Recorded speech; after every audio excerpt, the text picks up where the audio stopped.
विष्णुः गुरुर्देवो महेश्वरः गुरुः साक्षात् परं ब्रह्म तस्मै श्रीगुरवे नमः। व्यासाय विष्णुरूपाय व्यासरूपाय विष्णवे नमो वै ब्रह्मनिधये वासिष्ठाय नमो नमः। कूजन्तं राम रामेति मधुरं मधुराक्षरम् आरुह्य कविताशाखां वन्दे वाल्मीकिकोकिलम्। श्रुतिस्मृतिपुराणानाम् आलयं करुणालयं नमामि भगवत्पादशङ्करं लोकशङ्करं।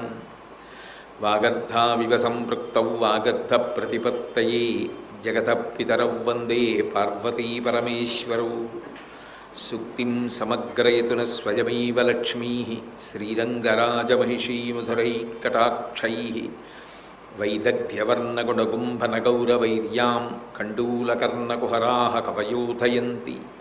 हैमोध्वपुण्ड्रमजहन्मकुटं सुनासं मन्दस्मितं मकरकुण्डलचारुगण्डं बिम्बाधरं बहुलदीर्घकृपाकटाक्षं श्रीवेङ्कटेशमुखमात्मनिसन्निधत्तां। विमलपटी कमलकुटी पुस्तकरुद्राक्षसस्तहस्तपुटी कामाक्षी पक्ष्मलाक्षी कलितविपञ्ची विभासि वैरिञ्ची। मनोजवं मरुततुल्यवेगं जितेन्द्रियं बुद्धिमतां वरिष्ठं वातात्मजं वनरयूथमुख्यं श्रीरामदूतं शिरसा नमामि। आपदामपहर्तारं दातारं सर्वसम्पदां लोकाभिरामं श्रीरामं भूयो भूयो नमाम्यहम्। सिन्दूरारुणविग्रहां त्रिनयनां माणिक्यमौलिस्फुरत्तारानायकशेखरां स्मितमुखीम् आपीनवक्षोरुहां पाणिभ्याम् अळिपूर्णरत्नचषकं रक्तोत्पलं बिभ्रतीं सौम्यां रत्नघटस्थरक्तचरणां ध्यायेत् परामम्बिकाम्। हरि ओम। परमेश्वर स्वरूपैन सबके नमस्कार। नानाछिद्रघटोदरस्थित महादीप प्रभाभास्वरं ज्ञानं यस्य तु चक्षुरादिकरणद्वारा बहिस्पन्दते जानामीति तमेव भान्तमनुभात्य तत्समस्तं जगत् तस्मै శ్రీగురుమూర్తయే నమ ఇదం శ్రీదక్షిణామూర్తయే అంటారు శంకర భగవత్పాదులు. కుండకి కన్నాలు పెట్టి బోర్లించి లోపల దీపం పెడితే కాంతి అన్ని కన్నాల్లోంచి కొడుతూ ఉంటుంది. ఎవరిదా కాంతి? కన్నాలదా, కుండదా, దీపందా? దీపంది. లోపల ఆవిడ కూర్చునుంది. ఆవిడ కాంతి కొడుతుంటే ఈ జ్ఞానేంద్రియములు పనిచేస్తున్నాయి. దానివల్ల సుఖదుఖాలు ఆ ఐదు పని చేస్తున్నాయి కాబట్టి ఇన్ని సుఖాలు ఇన్ని దుఃఖాలు. ఇన్ని సుఖాలకు ఆవిడ కారణమైతే కృతజ్ఞత చెప్పాలా? అదే పూజ. పూజ అంటే కృతజ్ఞత. పూజ చేసిన వాడు పూజింపబడతాడు. ఎందుకని? పూజ చేసినప్పుడు ఏం చేస్తున్నాడు? చేసిన ఉపకారం గుర్తుపెట్టుకు కృతజ్ఞత చెప్తున్నాడు. అది భగవంతుడికి చెప్పాడు. అదే అలవాటు ఉండిపోయి ఏం చేస్తాడు? ఎవరు చిన్న ఉపకారం చేసినా అబ్బాయి ఎంత ఉపకారం చేసి పెట్టారండి అంటూ ఉంటాడు. అలవాటు అయిపోయింది. కథంచిదుపకారీణ కృతే నైకేన తుష్యతి నస్మరత్యపకారణాం శతమప్యాత్మవర్తయ అంటారు అయోధ్యకాండలో రాముడి గురించి అయోధ్యావాసులందరూ. ఎవరు ఏ చిన్న ఉపకారం చేసినా జ్ఞాపకం పెట్టుకుని పదే పదే తలుచుకోవడం అలవాటై వాళ్ళ గురించి మాట్లాడుతుంటే ఆయన ఎంత మంచివాడండి. చిన్న ఉపకారం చేస్తే గుర్తుపెట్టుకుని కనపడ్డప్పుడు అలా చెప్తాడు. అందరితో చెప్తాడు ఆయన నాకు అంత ఉపకారం చేశారని. ఎంత మంచివాడండి అంటారు. అంటే పూజ చెయ్యడం అంటే కృతజ్ఞతతో ఉండడం వచ్చిన వాడికి, పూజ చేసిన వాడికి పూజ లభిస్తుంది. అందుకని పంచసంఖ్యోపచారిణి, అందుకని దేవతలకి పూజ చేస్తారు. అమ్మవారికి పూజ చెయ్యాలి. పంచసంఖ్యాలు కనీసంలో కనీసం 5 ఉపచారాలు చేయాలి.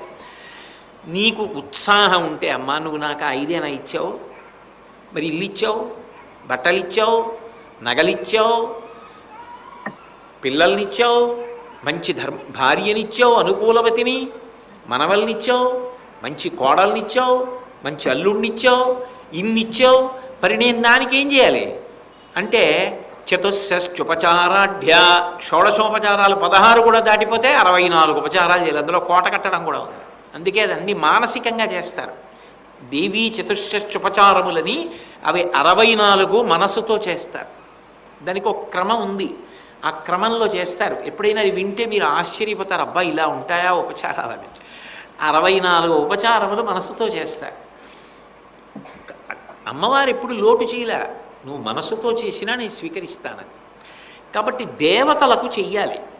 దేవతలకు ఉపకారం చేసినందుకు వారికి కృతజ్ఞత. ఆ కృతజ్ఞతకు పూజ అని పేరు.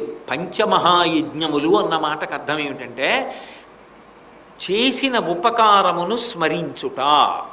ముందు అసలు భగవంతుడితో అనుబంధం ఎక్కడ కలుగుతుందంటే అక్కడ కలుగుతుంది.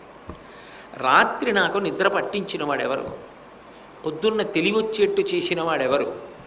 నిన్న బడలిపోయిన ఇంద్రియాలకి ఇవాళ సుఖం ఇచ్చిన వాడెవరు? నాకు ఈ 5 ఇంద్రియముల ద్వారా ఇన్ని సుఖాలను పెడుతున్నవాడెవరు? వాడి పట్ల నేను కృతజ్ఞతతో ప్రవర్తించాలి.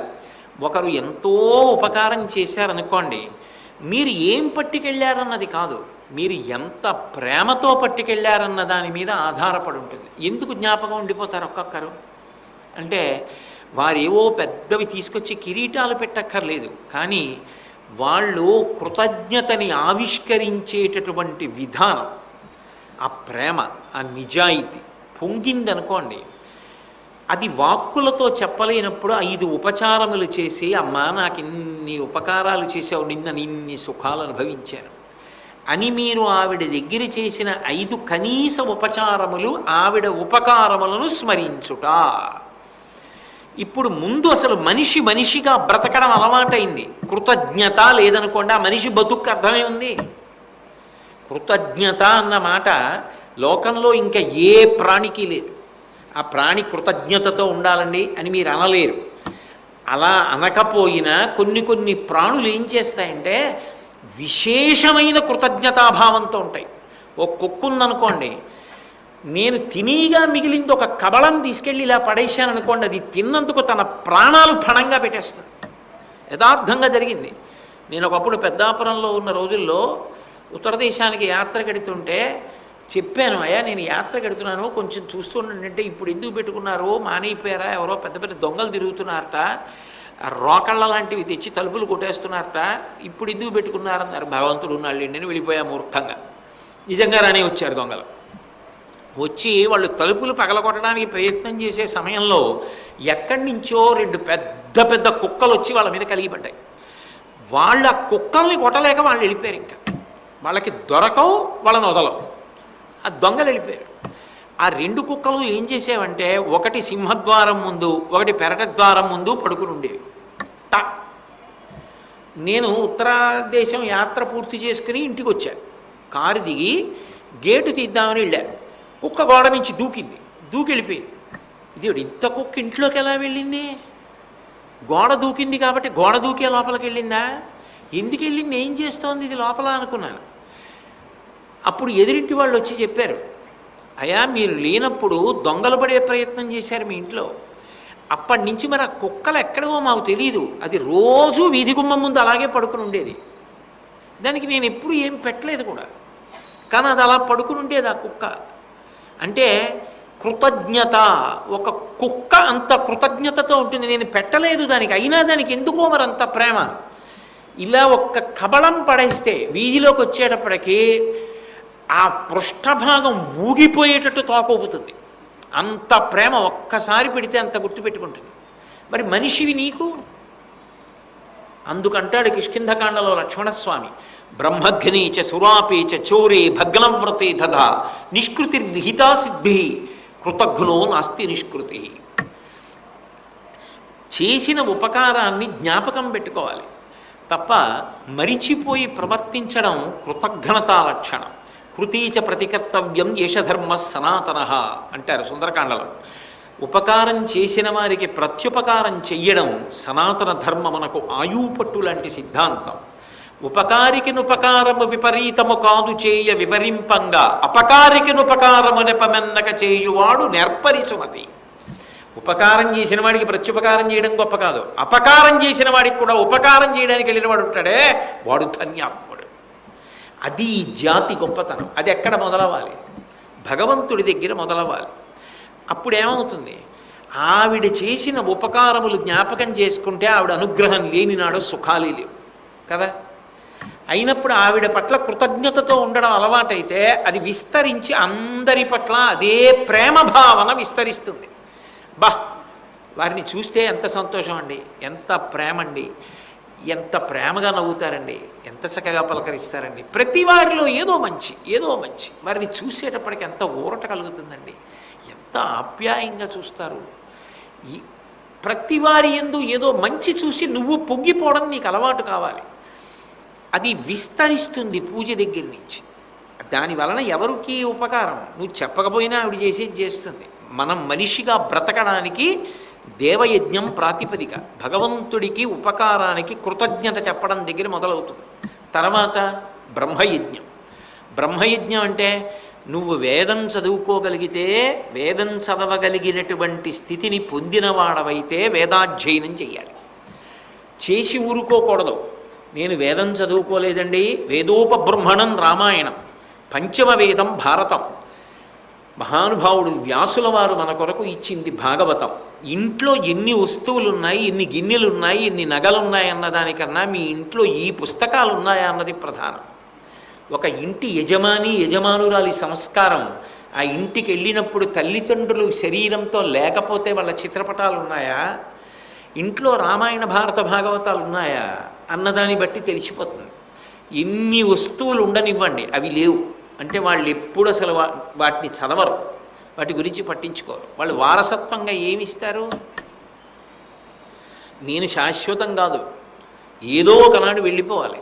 కానీ ఆ వెళ్ళిపోయిన తర్వాత నా మనవడు నా గదిలోకి వెళ్ళాడు అనుకోండి, వెళ్ళి ఏమిటి తాత ఇన్ని పుస్తకాలు ఇవన్నీ పెట్టాడు, చదివాడా ఎప్పుడైనా మా తాత అని ఓ పుస్తకం తీశాడు అనుకోండి, అట్ట తిప్పగానే మొదటి పుటలో ప్రత్యుపకారమును గూర్చి అద్భుతమైన విషయము 272వ పుట అని రాశాను అనుకోండి నేను. అందుకు రాస్తారు, అది వారసత్వ సంపద.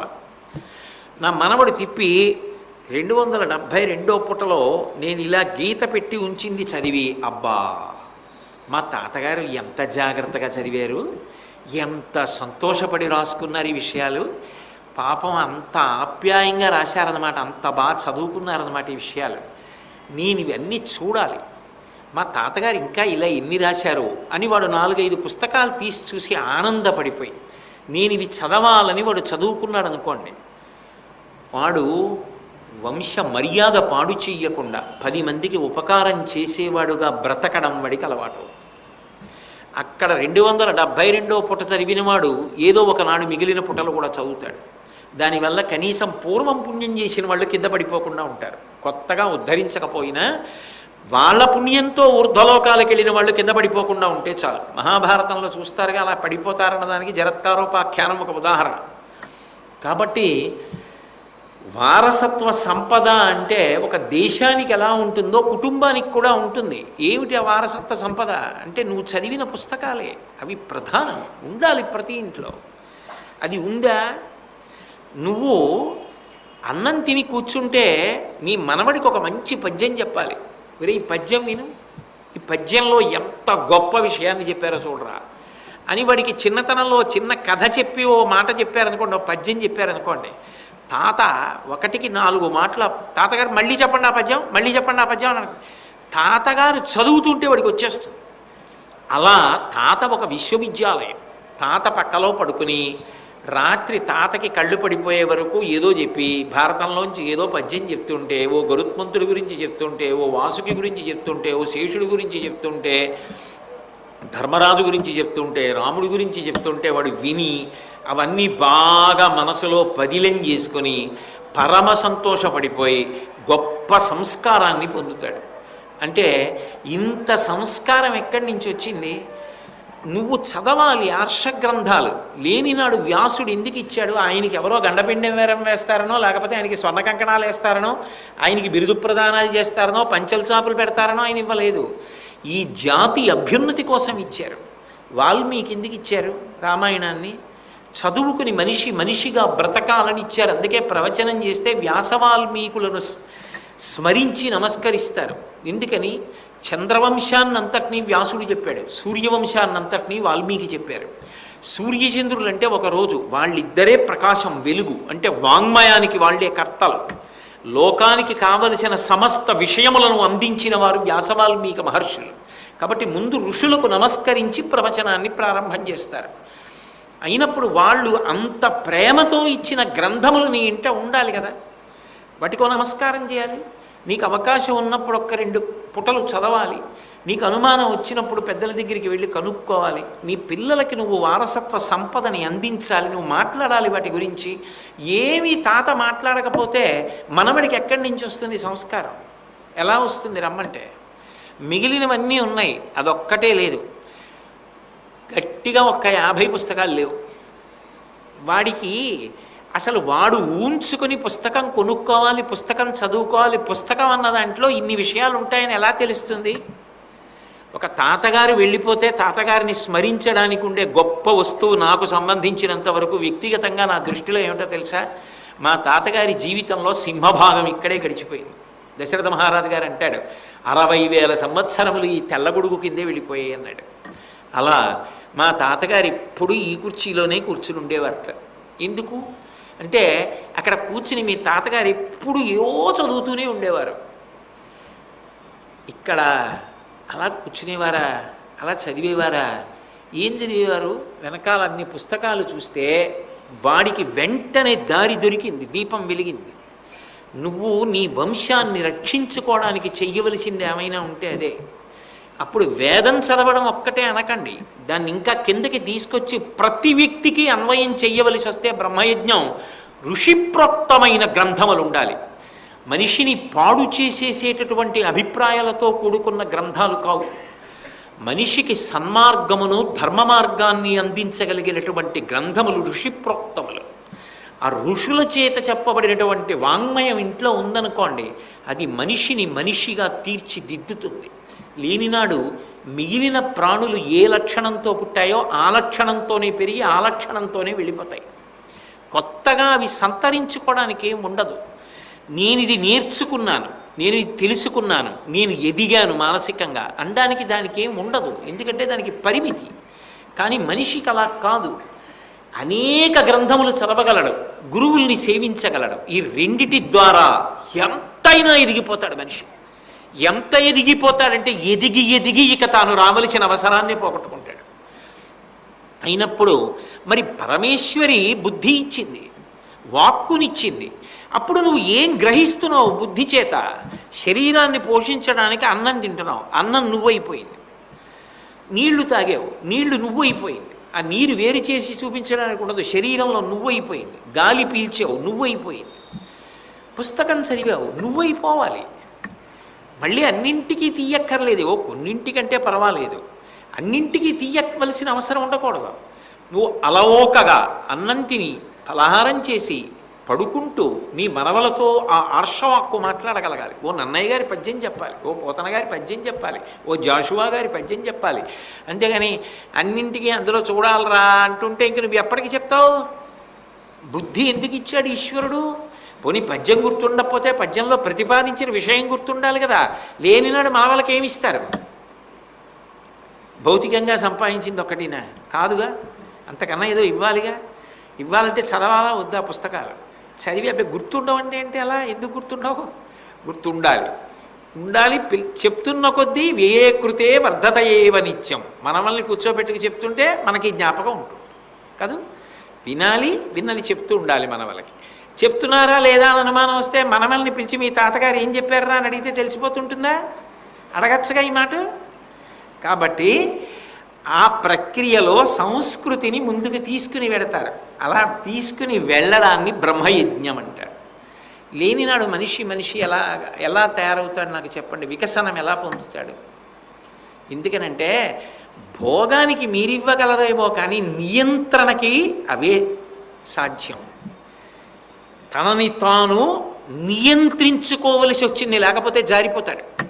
అప్పుడు నియంత్రించుకోవాలంటే ఒంటికి సంధిబంధముల యందు బలం ఎలా ఉండాలో లౌల్యము చేత జారిపోకుండా ఉండాలంటే లోపల సంస్కార బలం అలా ఉండాలి. ఆ సంస్కార బలము బ్రహ్మయజ్ఞము చేత వస్తుంది. అప్పుడు మనిషి అవుతాడు.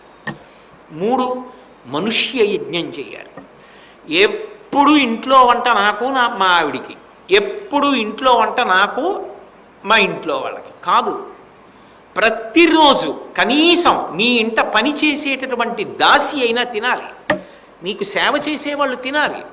నీ ఇంట్లో ఉన్న పళ్ళల్లో, నీ ఇంట్లో ఉన్న వస్తువుల్లో నువ్వు తిన్నట్టే వాళ్ళు కూడా సంతోషించాలి తిని. నీ సుఖం కోసం వాళ్ళు పనిచేస్తున్నారు, జీతం వదిలి. కానీ వాళ్ళు నీ సుఖం కోసం, సంతోషం కోసం ఉన్నారు. మా అయ్యగారు బాగుండాలని కోరుకుంటున్నారు, మా అయ్యగారు ఎంత మంచివారు అని పొంగిపోతున్నారు. నీకు జ్వరం వస్తే వాళ్ళు బెంగెట్టుకుంటున్నారు, మా అయ్యగారికి జ్వరం తగ్గాలని అమాయకంగా నమస్కారం చేస్తున్నారు. అప్పుడు నువ్వు తిన్నది వాళ్ళకి పెట్టాలి. అంటే ప్రయత్నపూర్వకంగా ఇంటికి ఒక అతిథిని పిలవడం, పిలిచి ప్రేమతో ఇల్లాలు వండడం. అతిథి శేషం తింటాను, అంతేగాని రండి కూర్చుందాం అని వాళ్ళు వీళ్ళు కబుర్లు చెప్పుకుంటూ వాళ్ళతో కలిసి నువ్వు తినేయడం కాదు. నువ్వంటే నాకు నేను చెప్పుకుంటాను. మీరు ఎప్పుడు అలా చేయరు, మీరు పెద్దలు. ముందు వచ్చిన వాళ్ళకి ఎంతో ప్రేమతో వడ్డించాలి. ప్రేమతో వడ్డించడం అన్న మాటకు అర్థం ఏమిటి? మొత్తం గుర్తొచ్చిన ప్రతి విషయం ఆపకుండా మాట్లాడకుండా ఉండాలి వడ్డించేటప్పుడు. అది మొదటి నియమం. ఇక మీరు ఆపకుండా అదే పనిగా ప్రసంగం మొదలెట్టారనుకోండి, ఆయన ఏం తింటాడు? అంటూ ఉంటాడా? ఆ మధ్యలో ఆయన ప్రశ్న వెయ్యలేదేమిటని వేసేటట్టుగా అడగరే? ఎంతమంది పిల్లలని అడగరే? మనవడు ఏం చేస్తాడని తినాలా అడగాల? ఎందుకు ఆ వడ్డన కాల్సన? అంటే అవతలవాడు తినడానికి వీలైన పరిస్థితిని కల్పించాలి. ఆయన కడుపు నిండా తిని సంతోషంగా బ్రేవుమని త్రేనిస్తే దేవతలు వింటారట, ఈ ఇంట ఇవాళ అతిథి తిన్నాడని. మీరు పిలిస్తే వస్తే అతిథి, పిలవకుండా వస్తే స్వయంగా భగవంతుడు. అభ్యాగతి స్వయం విష్ణు. అనుకోకుండా వచ్చినటువంటి వాడు విష్ణు వస్తారు ఆ స్వరూపంలో. కనీసంలో కనీసం మీరు వండి సిద్ధంగా లేదు, వాళ్ళకి మధుపర్కం త్రాగి వెళ్ళడానికి ఏదైనా ఓ తీయటి పదార్థం అయినా ఇవ్వాలి, ఓ పండైనా ఇవ్వాలి. డొక్కా సీతమ్మ గారు కడుపు నిండుగా ఉందమ్మా, అన్నం తినొచ్చాం, ఈ దారిని వెళ్ళిపోతూ ఇక్కడ మీరున్నారని వచ్చామంటే మళ్ళీ భోజనం చేయండి అనేవారు. అమ్మో అమ్మ త్రేణుకులు వస్తున్నాయి తినలేనంటే చింతకాయ పచ్చడి చేతికి రాసి నాకండి కాస్త అనేవారు తప్ప పంపించేవారు కాదు. ఎంత గొప్ప విషయం అండి. పేర్లు ఎందుకు? ఇప్పటికీ నాకు కొన్ని కుటుంబాలు తెలుసు, వాళ్ళ ఇళ్ళకి వెడితే ఎంత ప్రేమతోటో అసలు పెట్టకుండా ఉండరు. చిత్రం ఏమిటంటే, మేము రేపో ఎల్లుండో వస్తున్నాం ఆ ఊరు అని తెలిస్తే ఫోన్ చేసి మీరు వచ్చేటప్పటికే 1 గంట అవుతుంది, మీరు భోజనానికి మళ్ళీ ఏర్పాట్లు అవి చేసుకోవద్దు, మీరు మా ఇంటికి వచ్చేస్తారా, లేకపోతే అంత నలుగుడు పడొస్తాను అంటే పంపించేసేనా. అసలు ముందు కడుపు తడుగుతారు తల్లిలాగా. అది చల్లారిపోయింది వేడిగా పెడతాను ఉండండి అంటారు. ఎంత ప్రేమ అసలు! నిజంగా కొన్ని కొన్ని ఇళ్ళు చూస్తే ఇవి కదా అన్నపూర్ణ నిలయాలు అనిపిస్తుంది ఆ ప్రేమకి. అలా ఇంటికి పిలిచి పెట్టాలి. అలా పెట్టని నాడు ఇంకా మిగిలిన ప్రాణులకి మనిషికి ఎక్కడ తేడా? వాటికి పెట్టే అవసరం లేదు, చెయ్యే ఇవ్వలేదు భగవంతుడు. ద్వైపం అంటారు. ద్వైపం అని వేదంలో ఒక మాట. ద్వైపం అంటే అర్థం ఏంటంటే తింటే రెండంచెల్లో తింటుంది. అంటే తనలోకి తీసుకుంటే 2 అంచెలు, ఒకరికి ఇచ్చేస్తే 1 అంచెలోని. అలా ఉంటే దాన్ని ద్వైపం అంటారు. అలాంటి ప్రాణులు 3 ఉంటాయి. ఒకటి ఏనుగు, అందుకే ఉత్కృష్ట ప్రాణి. విఘ్నేశ్వరుడు ఏనుగు ముఖం పెట్టుకుంటాడు, సుముఖ అంటారు. ఏనుగు తిన్నగా తిందాం. అబ్బో ఏనుగు ఏమి చమత్కారం అండి తినడం. అసలు మీరు కీరాకాయలు పట్టుకుని నించున్నారనుకోండి, ఇంతే కన్ను ఉంటుంది. కానీ మీ దగ్గర అందరి దగ్గర కీరాకాయలు ఉన్నాయి, ఒక్కొక్కటి తింటే మీకు సమయం అయిపోయిందని వెళ్ళిపోతారేమోనని అది అలా తినదు. ఇలా తొండం పెట్టి కన్నం పైకి వచ్చేటట్టుగా పెట్టి నించుంటుంది.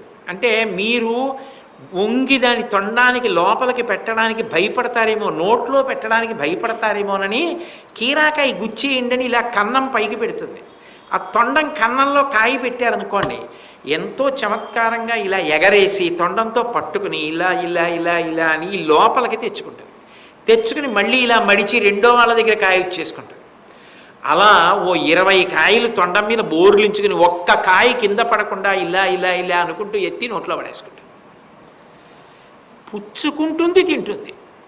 1 అంచెలో పట్టుకుంటుంది తొండంతో, 2వ అంచెలో నోటితో పెట్టుకుంటుంది. కోతి పట్టుకుంటుంది, తింటుంది. మనిషి పట్టుకుంటాడు, తింటాడు. మిగిలినవి కలియబడి 1 అంచెలో తింటాయి.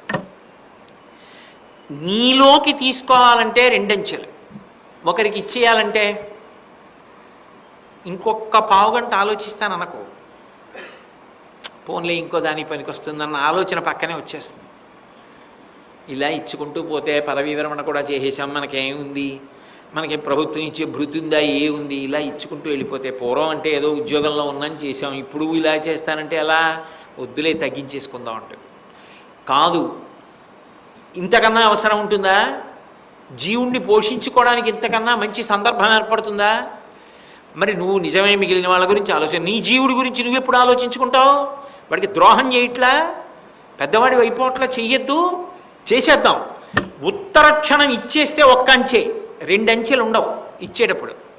పుచ్చుకునేటప్పుడు పుచ్చుకుని జేబులో పెట్టుకోవాలి, 2 అంచెలు నోట్లో పెట్టుకోవాలి. ఇచ్చేటప్పుడు ఒక్క అంచెలోనే ఇచ్చేస్తారు. ద్వైపం అంటారు, 2 అంచెల్లో లోపలికి తీసుకుంటారు, అంటే ఆలోచించి తీసుకో. ఇచ్చేటప్పుడు వెంటనే ఇచ్చేసి అవతల వాళ్ళని సంతోషపెట్టడంలో ముందుండు.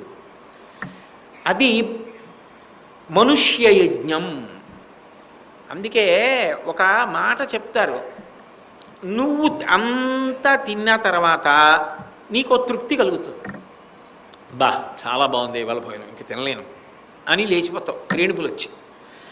అలా నీ ఇంట ఎవరైనా అమ్మో ఇంకొద్దండి ఇంక తినలేను అంటే మరీ అంత ఇబ్బంది పెట్టమని కాదు నా ఉద్దేశం, అని హాయిగా త్రేయించి, అమ్మా ఎంత కమ్మటి భోజనం పెట్టారమ్మా, ఎంత ప్రేమగా పెట్టారమ్మా అని సంతోషంగా లేచి వచ్చి ఆయన కూర్చున్నప్పుడు ఆయన ముఖంలో ఆనందం గమనించు. ఎందుకనంటే ఈ సృష్టిలో ఇంకింతకన్నా వద్దన్నది అన్నం ఒక్కటే. మీరు బంగారం ఇచ్చారనుకోండి, ఇంకొక తులం ఉంటే బాగుండనిపిస్తుంది. 1,00,000 ఇచ్చారనుకోండి, ఇంకో 1,00,000 ఉంటే బాగుండనిపిస్తుంది. 10 గజాల గుడ్డ ఇచ్చారనుకోండి, ఇంకొక 2 గజాలు ఉంటే బాగుండనిపిస్తుంది. 10 ఎకరాల భూమి ఇచ్చారనుకోండి, ఇంకో 2 ఎకరాలు ఉంటే బాగుండనిపిస్తుంది. మీరు ఏమి ఇచ్చినా ఇంకా ఉంటే బాగుండనిపిస్తుంది. వ్యాప్తిం పొందక వగవక ప్రాప్తంబగులేశమైన 10,000 తృప్తించందని మనుజుడు సప్తద్వీపములనైన చక్కంబడుని అంటారు పోతన గారు. ఆఖరికి ఇచ్చేవాడు అన్నీ ఇచ్చేసినా, అయ్యో మీరు కట్టుకున్న పట్టుబట్ట మీరే కట్టుకుపోతున్నారే అంటాడు. తప్ప నాకు ఇంత ఇచ్చాడు కదా అండవు. కానీ అన్నం ఉందనుకోండి, కడుపు నిండిపోతే ఇంకొద్దంటాడు. పరిపూర్ణమైన మనసుతో చాలా మా తృప్తిగా పెట్టారు, ఇంకా తినలేనంటాడు. పైగా అన్నం పెడితే ఏమవుతుందో తెలుసా? ఇది నే చెప్పడం కాదు, భాగవతం చెప్పింది. అన్నం పెట్టారనుకోండి, శరీరం నిలబడింది. ఆయన ఆ శరీరం నిలబడి ఆ ఓపికతో వెళ్ళి ఏమైనా ఓ గంటో 2 గంటలో ఏవో మంచి మాటలు చెప్పొచ్చాడు అనుకోండి, అన్నం పెట్టిన వాళ్ళకే 6వ వంతు ఫలితం అందులోంచి చేస్తాడు. నువ్వు పెట్టిన అన్నం శక్తితో కదా ఆయన చెప్పొచ్చాడు, అందులో 6వ వంతు అన్నం పెట్టిన వాళ్ళకి వేస్తారు. అంటే ఆయన ఓ గంట జపం చేశాడు అనుకోండి, భగవన్నామం చెప్పాడు అనుకోండి, అందులో 6వ వంతు వాళ్ళకి వేస్తాడు. ఎందుకంటే అన్నం వాళ్ళు పెట్టారు. అందుకే భగవద్భక్తి తత్పరుడైనటువంటి వ్యక్తి వచ్చి కించిత్ తిన్నాడు అంటే అంతకన్నా భాగ్యం ఇంకొకటి లేదు. ఎందుకంటే ఆయన శరీరం నిలబెట్టారు మీరు. అన్నం అనేటటువంటిది అంత గొప్పది. అందుకని మనుష్య యజ్ఞం చేయి, ప్రీతిపూర్వకంగా ఇంటికి పిలువు. అతిథి తిని వెళ్ళిన తరువాత మిగిలినది నువ్వు తినాలి. అతిథి భుక్త శేషం.